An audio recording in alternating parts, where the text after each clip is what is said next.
Episode 350 350. of the Archispeak podcast. Have you heard of it? I might have.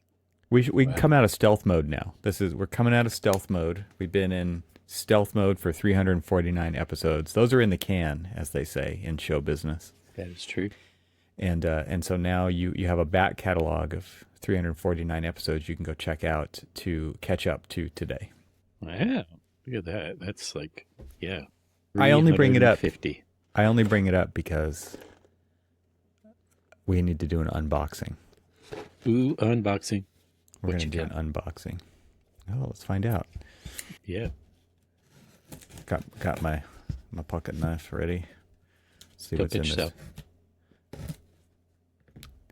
I remember What's that in the brings- box? What's in the box?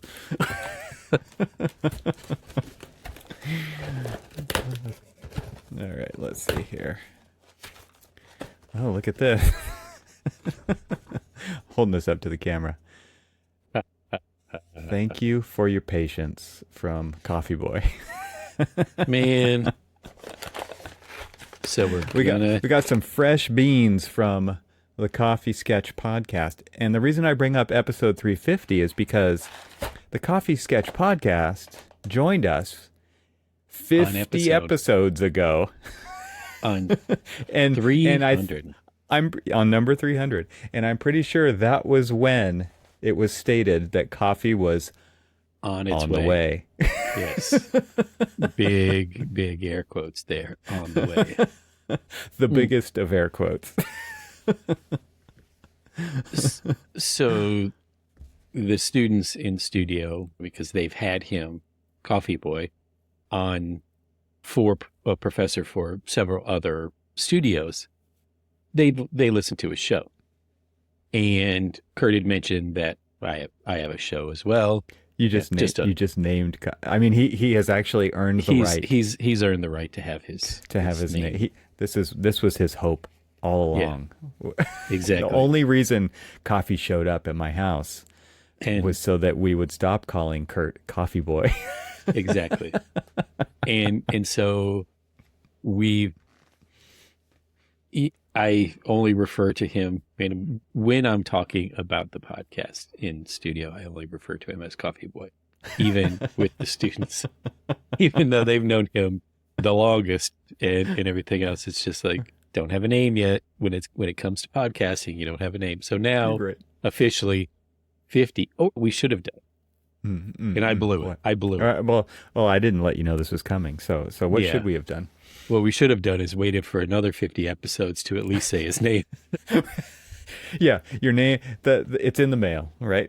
Exactly. Your name is in the mail. Well, that was fun. That's a fun show opener. So July of 2023 was when episode 300 was published. I just had to look it up. That seems like it's, I don't know, maybe like almost a year and a half ago. Yeah, maybe a year and a half ago. Sounds about Interesting. Right. Pretty close. It sounds like a glacial pace there.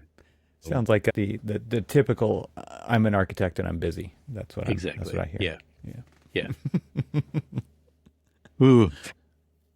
Interesting week. I want to hear about your week, but can you just for the listeners, I'm just wondering what your your continuing education count is up to now.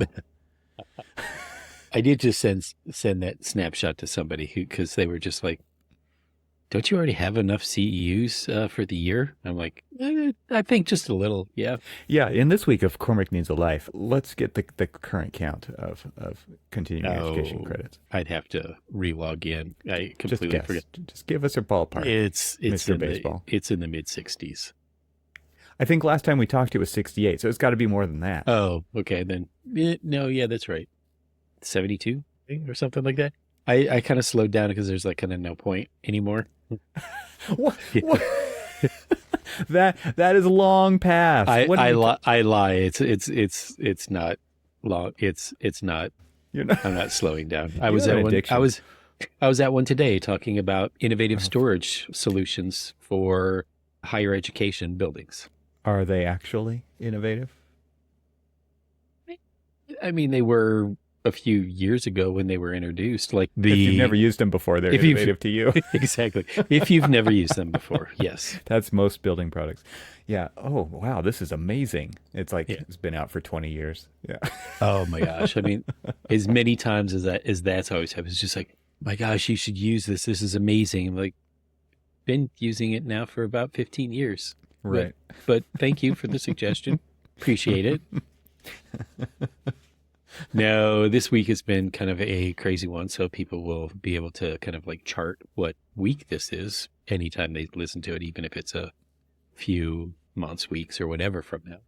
As everyone knows that I am a Floridian and have been as wrecked as I've been in a long time since leaving Florida on hurricane season, specifically because... When did you leave Florida? 2008, 9? What was 2008. Yeah. Okay. Yeah. I mean, I grew up there and grew up with multiple hurricanes, and remember we had 4 hurricanes in 6 weeks. And I was actually telling somebody, I was like, yeah, I can name them all. It's like Gene, Charlie, Ivan, blah. Anyway. I just saw something funny. It was like, why are you naming them names like Milton? If you named it like the Death Megatron 3000, people might actually leave. Take them seriously and get the heck out. This is real. Well, so because I grew up in St. Petersburg, Florida, and for the longest time, which is in the Tampa Bay area, and for the longest time, it was slated to basically have a direct hit on my hometown.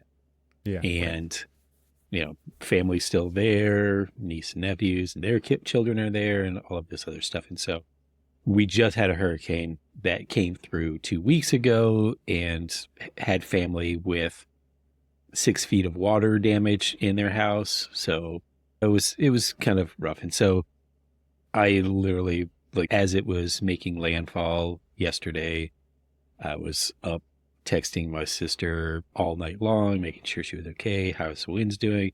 And where's the water? It actually came up close to her threshold at her front door. And oddly, the way that her house is, it kind of sits up on a hill. I'm going to use a podcast where what's there.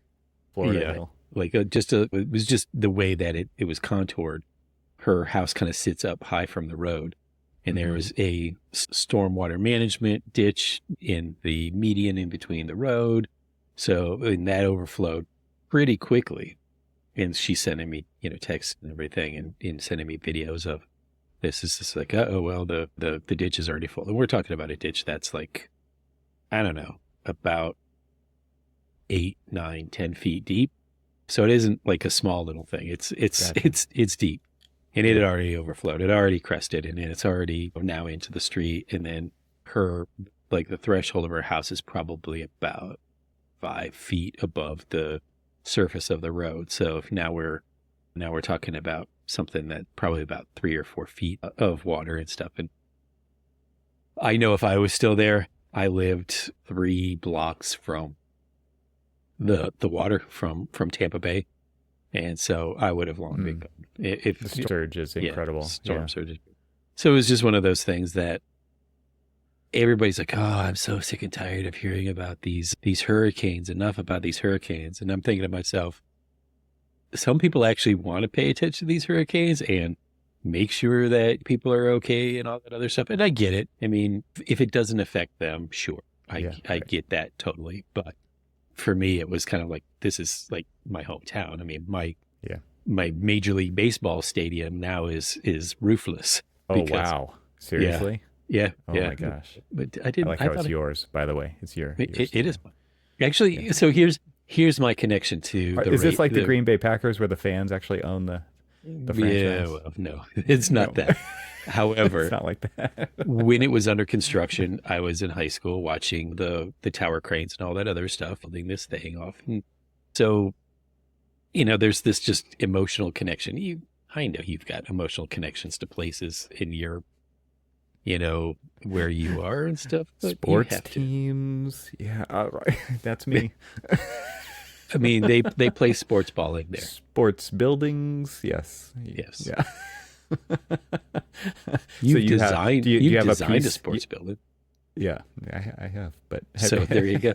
Yeah. It's about the closest to sports Evan will ever get. That organized sports, yes. I like disorganized sports. But You do individual sports. do you have a piece of said building or something? No.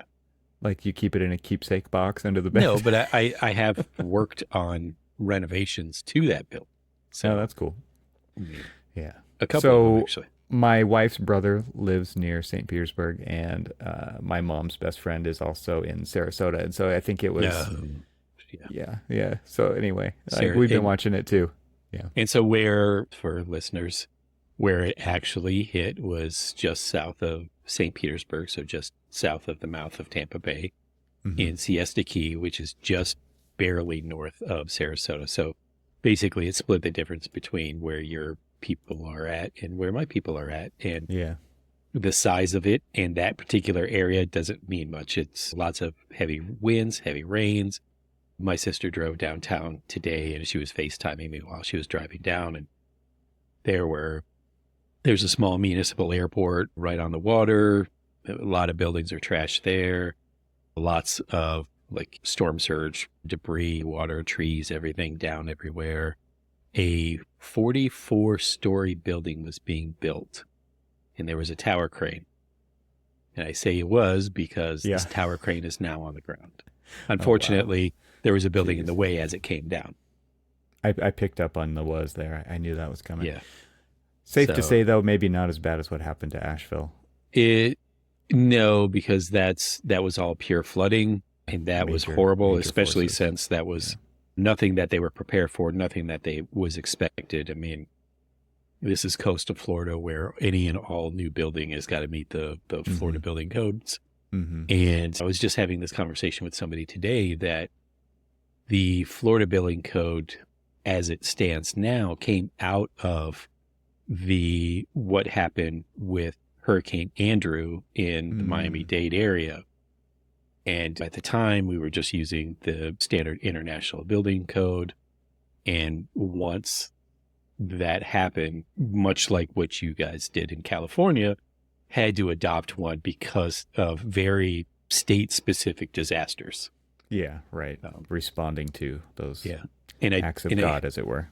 Yeah. And I just happened to be talking to a client today for one of our projects for the national parks, and he had just gotten back in from a series of damage assessments from Hurricane Helena, and which was 2 weeks ago. And one of the areas just happened to be just around Siesta Key, which is where it made landfall, and the DeSoto National Monument is there. And sure enough, I was asking him, I'm like, do you have to go back? He's like, yeah, I'm going to have to go back and reassess it because now there's even more damage and stuff. And so like there's the series of national parks up and down the western Gulf Coast. He's going to have to go back and reassess after 2 weeks of being out there assessing them for damage. Now he's going to do it again. It's insane. I mean, we got 2 more weeks and then the next one, right? No, there's one out in the Atlantic now. Are you serious? From the other direction. Yeah, so I kind of wish I weren't serious, but it sounds like it's going to be a relentless hurricane season. And so, well, speaking of Florida, like I was just there. I was going to say, in between these two exactly major events, and not in the path of the hurricane, but definitely a little bit of damage. But yeah. And this was your first time being in Florida. First time to Florida. First time visitor. So first time caller, last time visitor. Right. Don't need to go back. Check that off of your bucket list. So I was going to ask you, as a first person, as a person of your advanced years, experiencing Florida for the very first time, how was it?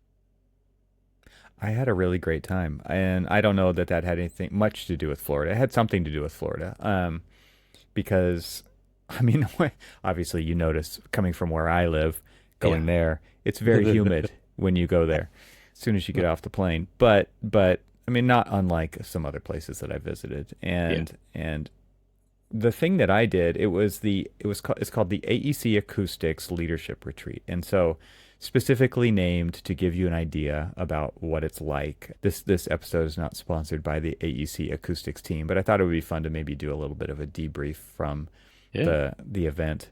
And the AEC Acoustics event is very much like a detox of being in architectural technology. So of course, there's people there with their laptops and their phones, but really, there's just no expectation to have anything except a pen and a notebook.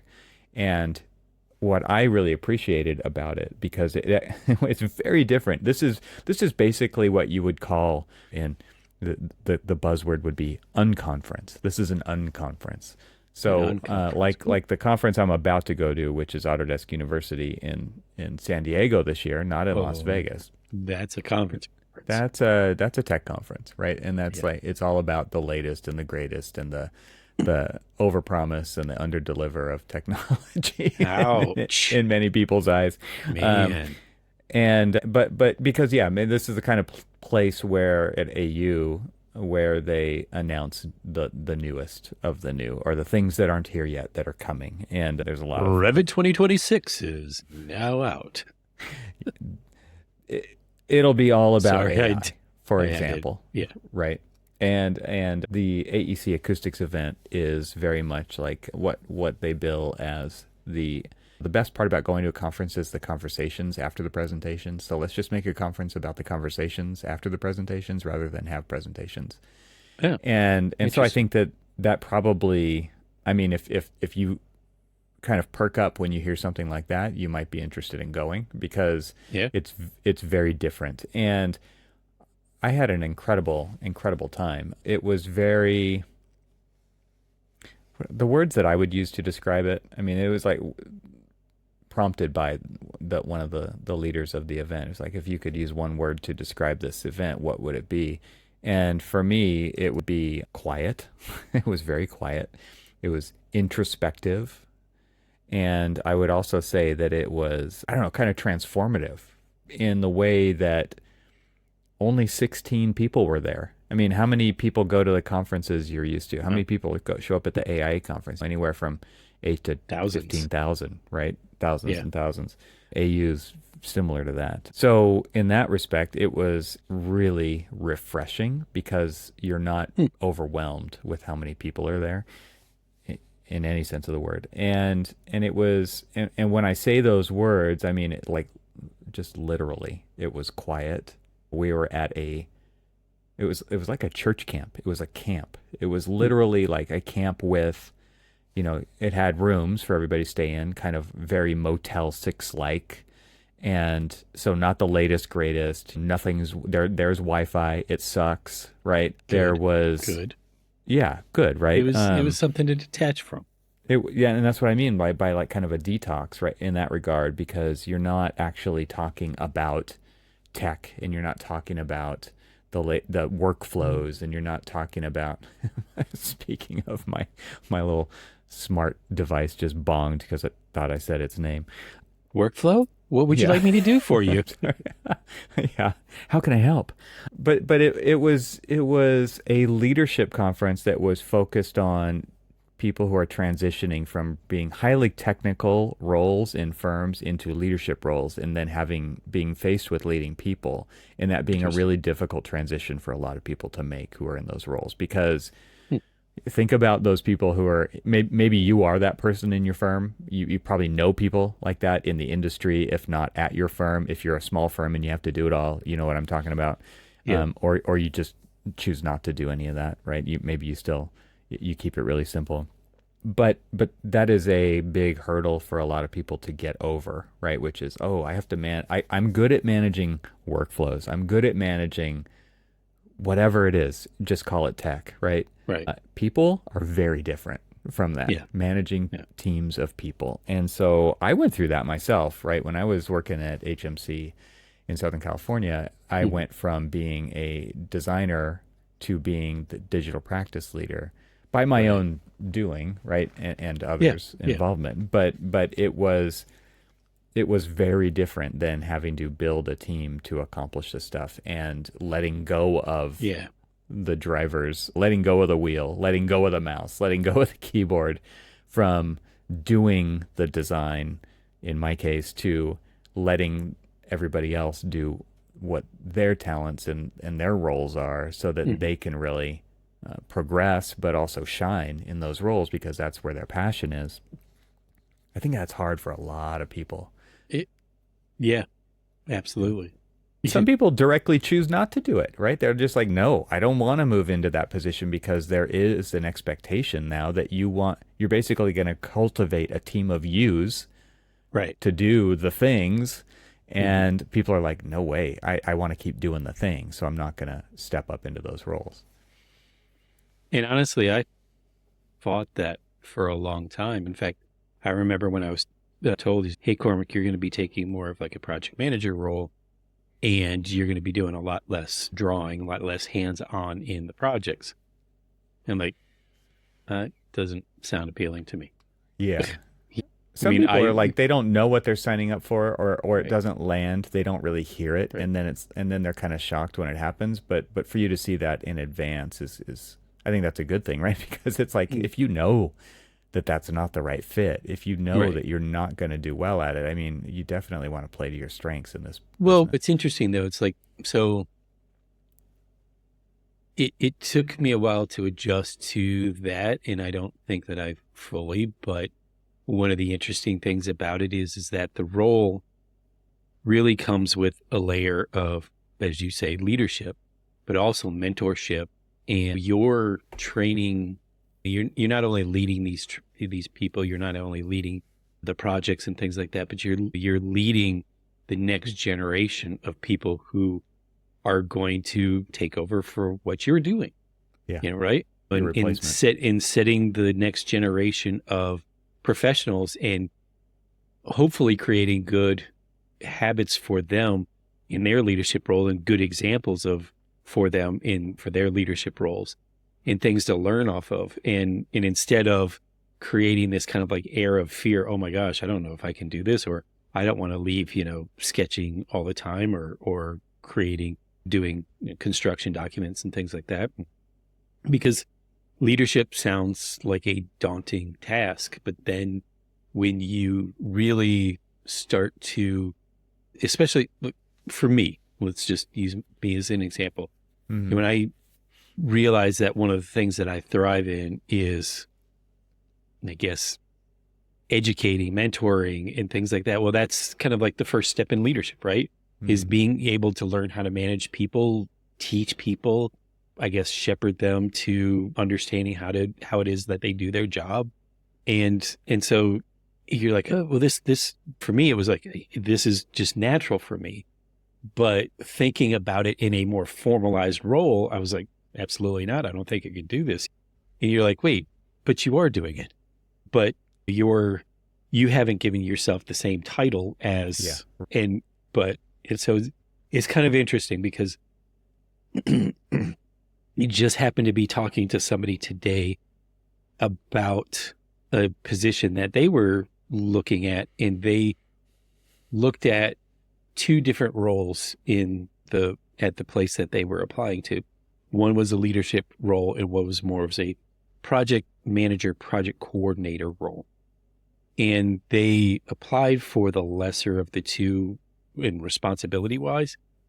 And even in their interview, they had told me that the interviewers, after they were done, said they actually more see him in the leadership role because of like everything that he displays and all of that other stuff. And I told him, I'm like, you are a born leader. You're a natural leader. I just don't understand why you're not seeing it. And he was like, well, what about you? Well, and I think this brings up a really good point, which is, what is the difference between leadership and management? Because leader is not a title. Leader is it's a skill set, right? And like project manager is actually like a job title, and it is a Yes. role, and it's pretty articulated, right? Here's the bullet points of your roles and responsibilities that you're going to be carrying out. But leadership is something else than that, and it actually is a little bit tough or tricky to actually define what leadership is. It's one of those things where you know it when you see it, like it's a feeling more than a title, right? And it's one of those things that I think people confuse those things a lot. And to me, they're both necessary, and they're both like very useful in what they're made to do. Mm-hmm. And I think the leadership one, back to your example about this person that you're talking about, it's like a lot of times you're doing the things and nobody has officially ordained you as such, right? Because you honestly can lead from any position. You could lead up, you can lead down, you can lead sideways, it's 360-degree leadership, right? I mean, there's a books written on this. So yeah. If he listens to this show, he's like, what were you talking about me for? And so what's interesting is we were also having this conversation, same person, and we were talking about, he was like, good leadership and bad leadership. I'm like, there is no bad leadership, because leadership is inherently a good thing. Like you're leading somebody. If it's bad leadership, it's actually something else. Is that what you're saying? It is. That's exactly what I'm saying, is that it's not leadership. Leadership is positive steps forward in this undefinable thing that you were just talking about. It's bad design, Cormac. There's good design. What's bad? There's is that something else too? Wait, is this but because I've had this conversation, it's just like, well, my leaders are, when people will talk about, it's just like, well, I was failed by my leadership. I'm like, no. You were failed by your management, but you weren't failed by your leaders, because if you were failed by your leaders, they're not leaders. They're bad managers. I would push back on that. Like mistakes happen.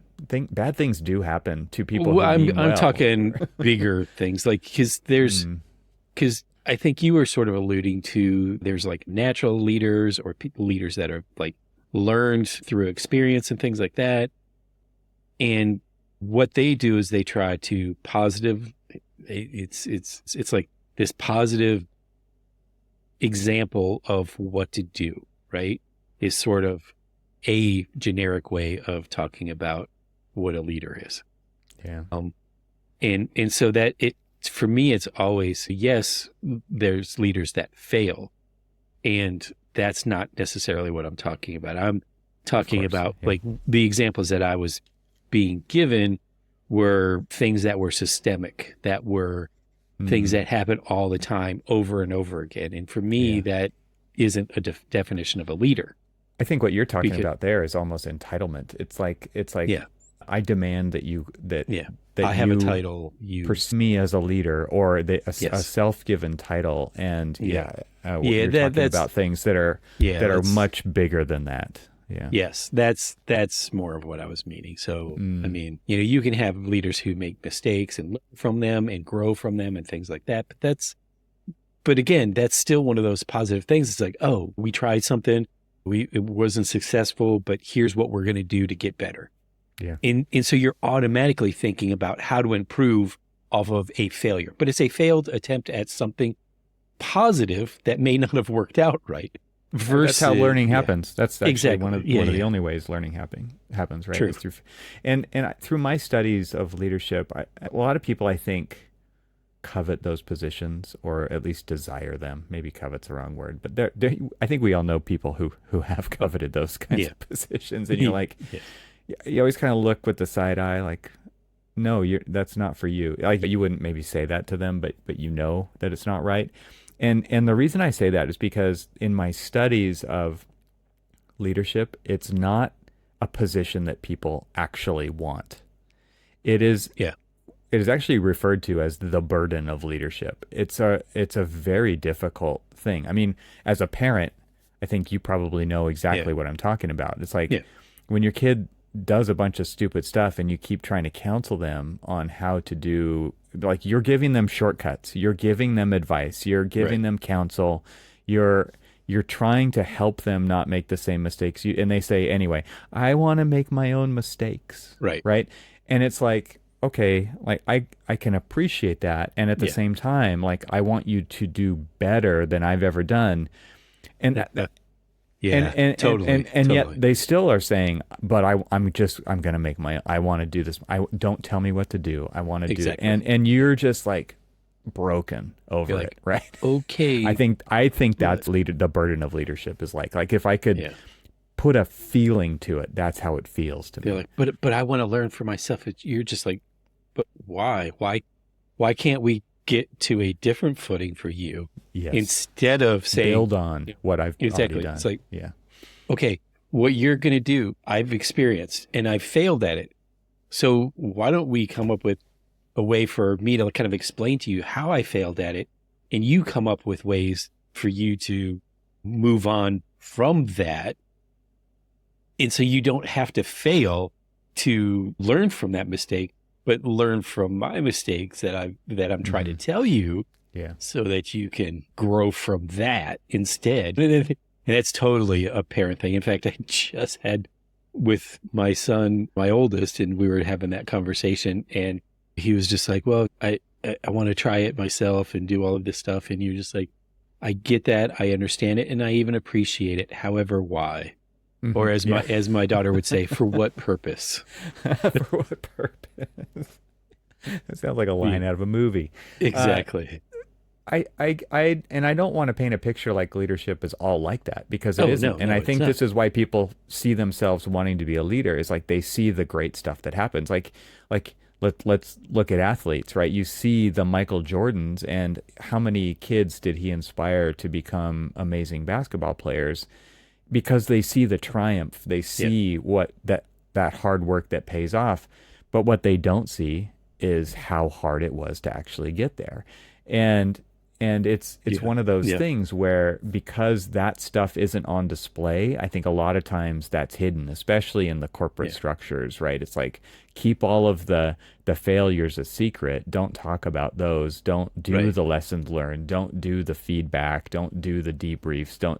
And it just becomes about, look how cool we are. We're always patting ourselves on the back, and look at this great. And so therefore there's natural inclination to want to be in those roles and to be inspiring to others and to do those kinds of things. But I would say, like, these are like the 1%, the things that actually happen that are in the positive. It's like, it is so hard dealing with everything everybody brings when they show up.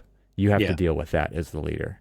Yeah. And that could change on a daily, weekly, hourly basis with a lot of people, right? Yeah. Everything, the way things show up, and having to react, plan for in advance. I don't know. Like there's so much going on. There's so much nuance to it. So it's a tricky topic. I mean, overall, it's a very tricky topic. And just to bring it back to this conference, I mean, it was very much one of those things where 16 people are there talking about their experiences and being extremely vulnerable. And so, like, when I say it was like a time of introspection, this place was safe. It basically established that early on, that through talking and building relationships with these people, because the first 2 days were just fun activities. We went kayaking and paddleboarding at a natural spring, a state park in Silver Spring State Park in Gainesville, near Gainesville, Florida. It's just absolutely incredible. And just by doing these things with people, you get to know them. And so then it opens up the opportunities to speak your mind and to share your experiences, and ultimately to get really vulnerable. And then it leads to introspection and actual relationship building with people around this shared experience of getting from where you are to this leadership. I'm using my quotes here because who knows if it's ordained leadership or not. Maybe it is, maybe it isn't. But wow, I mean, what an amazing way to be able to do that. It was I highly recommend it. See any gators? Saw 3 gators. Yes. 3. That's it. Yeah, but one of them was like 8 feet long. I got pictures. I'll put a picture in the show notes. That sounds Nothing like the Crocs I saw in Australia. Oh my goodness. Well, we have 30 both, feet. right? 30 feet long. You know, we have both Crocs and alligators. Oh no, I didn't know there were Crocs in Florida. Yeah. I mean, you're not talking about the shoes, No. right? In fact, actually, what's funny is one of the scenes, my Instagram reels are like just inundated with all sorts of hurricane related things. And this one guy was going into like, it was funny as I was having this conversation with my sister. She was like, well, we had water in our Florida room. I'm like, it seemed a little redundant. If you're already in Florida, isn't it just called a room? But, Okay. What's a Florida room, Uncle Cormac? It is essentially a veranda or just a kind of it's not in a screen porch because it is somewhat enclosed, but you know, like a sunroom is what I would call that in good terms. we would call it sunroom, but in Florida, it's a Florida room. And weirdly enough, a lot of Midwesterners, if they build in fact, they have companies around here who advertise building a Florida room for them. Do they put heaters in these rooms? Like they walk into the room and it feels more Florida. Yeah. Yeah, like a dirty, musty gym shop. So.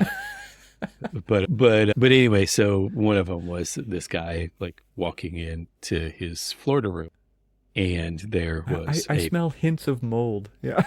No, there was more of like a big, massive gator and they're just like brought in by the hurricane. Yeah, just the water was high. Dude decided, hey, this is a good place to like ride it all out. So I'm gonna find some snacks, aka your pets. Where I lived in Florida, where I would drive to work, was pretty quiet road. And the only time that I experienced any traffic was when there was gators in the middle of the road sunning themselves and cars couldn't get by. Yeah, it sounds like buffalo in Yellowstone or something. Yeah. Just hanging out in the middle of the road. Yeah, exactly. Yeah. You know that feeling, right? Gators in Southern Cal. Around here, it's deer. There's deer and turkeys that do that. It's like now 40 turkeys will cross the road and we will wait. Did I tell you about like all of the elk crossing signs in Canada on our trip? And when we were we were in Brian McKay-Lyons' office, and my wife was asking about like, what's the deal with all of the elk? And they're like, oh, that is nothing. You don't mess with them. You just don't. It's true. Yeah. You don't go take a selfie with the elk. Yeah. It's like, they'll mess you up. They'll attack your car. And we're like, all right, then we are not gonna, we're not dealing with that. There's a great Instagram account called Tourons of Yellowstone. And meaning like tourist morons, if I had to spell that out for you. That's hilarious. Thank you. And it's basically people doing exactly what you're talking about. It's like, let's go get a selfie with the bear, you know? Here, it's like, wait, let me get this nice little... And the reel is posted. We're going to live stream on the final reel, maybe. Yeah, exactly. So I want to hear a little bit more about your impressions of Florida as being the first time that you were there, other than hot and I mean, what's funny about where I was, I would call it rural Florida. I mean, I would say everything. There's a lot more of that in I'm Florida sure there's a lot of that. I mean, it's not that different from where I live, actually. Yeah. Just to be honest. But I would say everything. Stickier. A lot stickier and more green. I would say everything is in a certain state of disrepair where I was. And that wasn't because of a hurricane. No. I think that's just normal. Trust me, I know exactly where you were and driven through there, because when I used to go back and forth from St. Petersburg to D.C., visiting family and everything, I would drive literally through where you were at, kind of taking the back roads to get there, and which is always kind of fun. But you can tell which direction things are with where the moss grows on the trees and all of that other stuff. So yeah, I'm sure you saw plenty of moss. I saw a lot of moss. I saw a lot of like this, what we would call Spanish moss, like hanging from the oak trees, right? Yeah, we call it Spanish moss. The oak trees were very different. They were huge, but they were also, they had little baby acorns, little tiny acorns, where not like my oak trees right outside the door here have much, much larger acorns, and the squirrels are going after them right now. But yeah, gators. Saw a lot of. There was like these blue carp swimming in the springs. Oh yeah, in the spring. Really Yeah. beautiful. And there's manatees there. Oh, you got to Yeah. see some.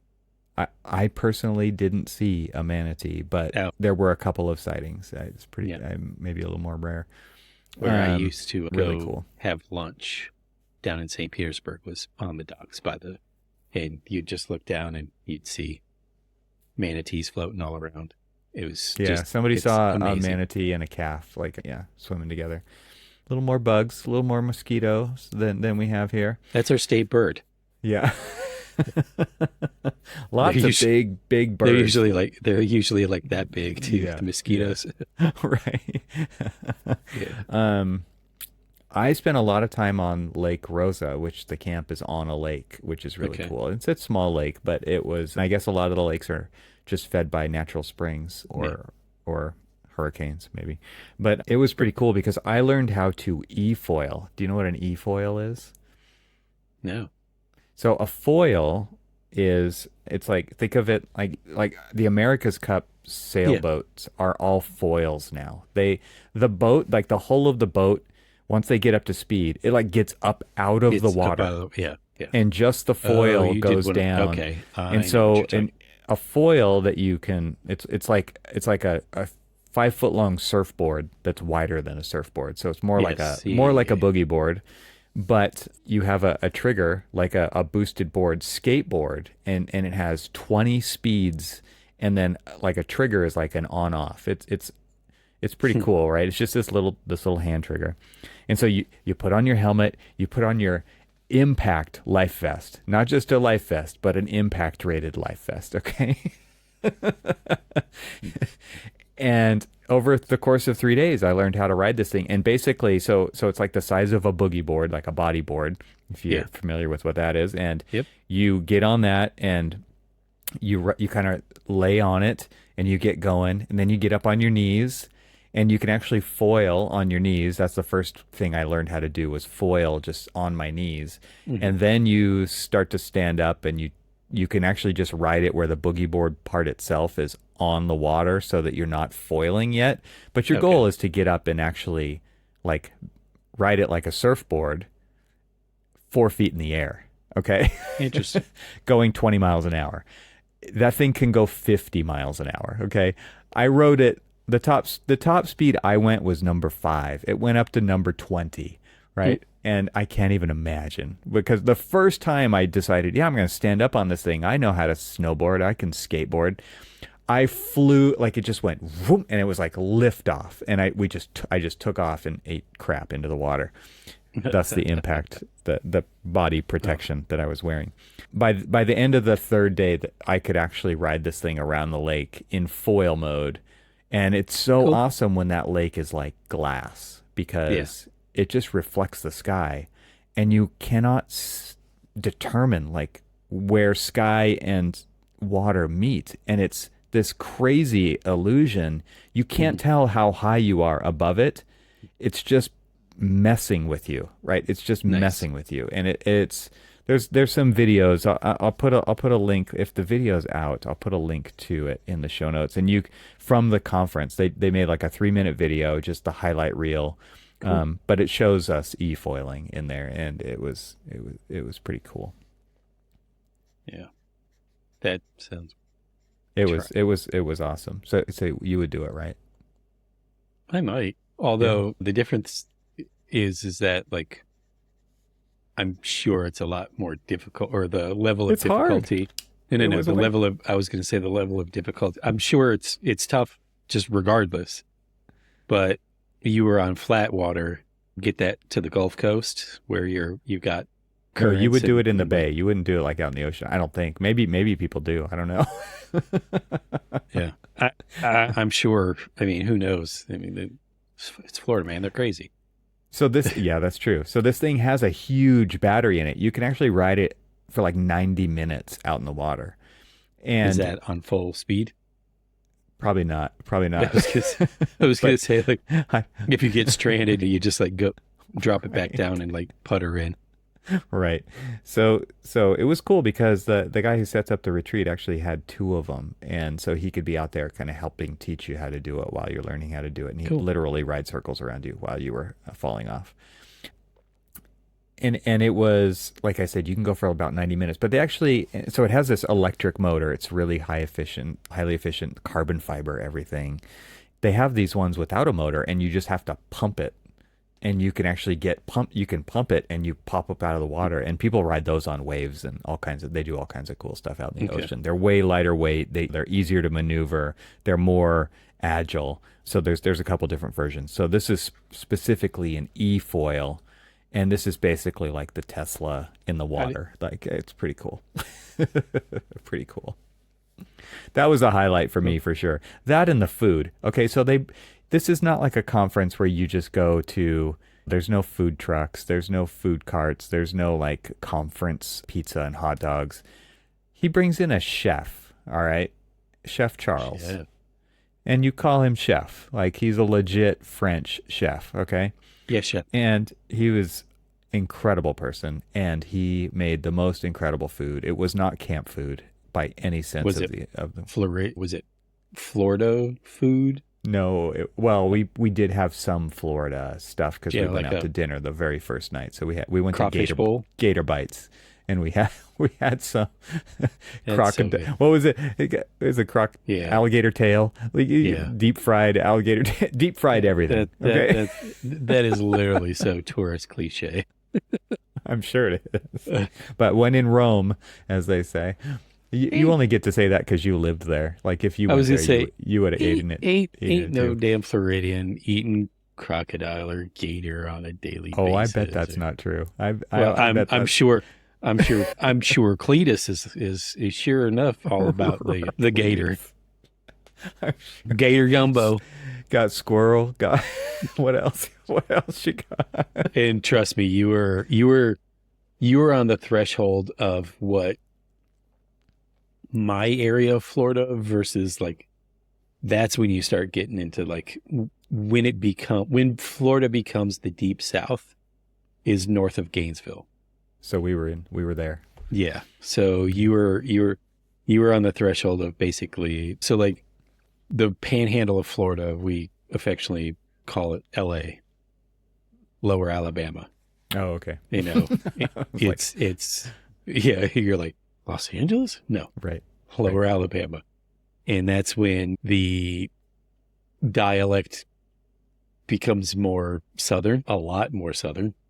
And when you hear somebody from it switches to a southern accent. And in fact, I was talking with somebody today from Pensacola, which is in the Panhandle, and he took offense to the LA thing. I was like, that it was referred to as LA. You know it's He's true. like, yeah, you're right.